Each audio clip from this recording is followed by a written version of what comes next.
Down 1.7% here, a loss of 37 points or so. Apple shares are just getting hammered this morning. We're down by between 3 and 4.5% generally across these markets. Let's talk about the speed with which we are watching this market deteriorate. We're red everywhere, essentially, down by 4-5%. We're down over 16%. Dow at the same time has fallen about 18%. The stock market is now down 21%. We're now down 43%. What in the world is happening on Wall Street?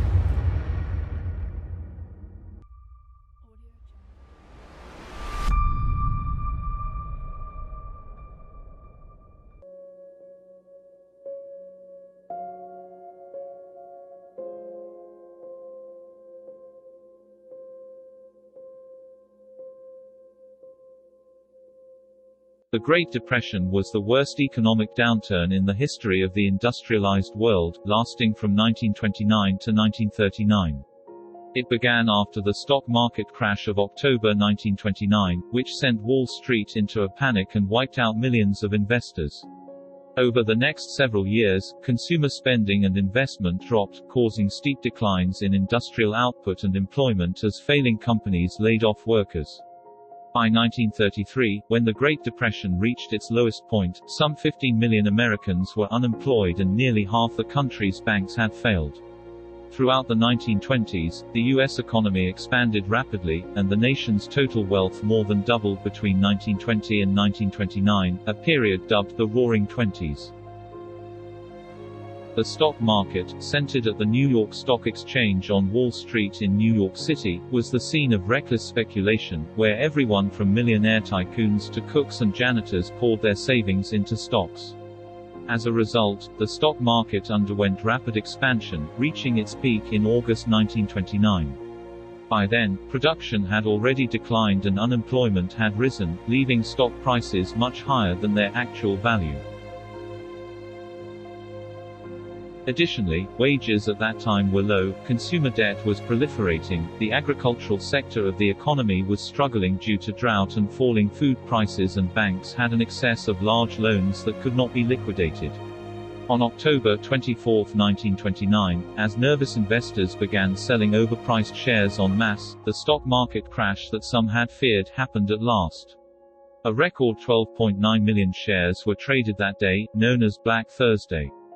5 days later, on October 29, or Black Tuesday, some 16 million shares were traded after another wave of panic swept Wall Street.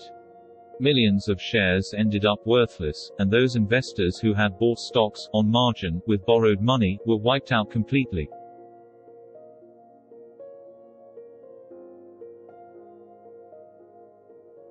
As consumer confidence vanished in the wake of the stock market crash, the downturn in spending and investment led factories and other businesses to slow down production and begin firing their workers.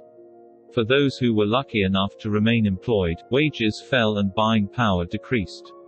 Despite assurances from President Herbert Hoover and other leaders that the crisis would run its course, matters continued to get worse over the next 3 years.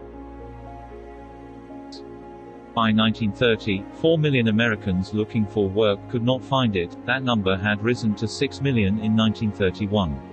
Meanwhile, the country's industrial production had dropped by half. Bread lines, soup kitchens and rising numbers of homeless people became more and more common in America's towns and cities. Farmers couldn't afford to harvest their crops, and were forced to leave them rotting in the fields while people elsewhere starved. In the fall of 1930, the first of 4 waves of banking panics began, as large numbers of investors lost confidence in the solvency of their banks and demanded deposits in cash, forcing banks to liquidate loans in order to supplement their insufficient cash reserves on hand.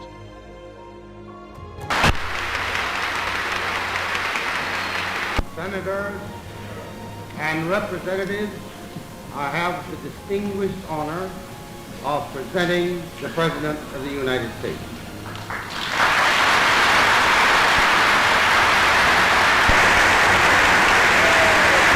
In 1932, the country elected Franklin D. Roosevelt as president. He promised to create federal government programs to end the Great Depression. 12 Within 100 days, he signed the New Deal into law, creating 42 new agencies throughout its lifetime. 13 They were designed to create jobs, allow unionization, and provide unemployment insurance. Many of these programs still exist. They help safeguard the economy and prevent another depression. While anything is possible, it's unlikely to happen again. Central banks around the world, including the Federal Reserve, have learned from the past. There are better safeguards in place to protect against catastrophe, and developments in monetary policy help manage the economy.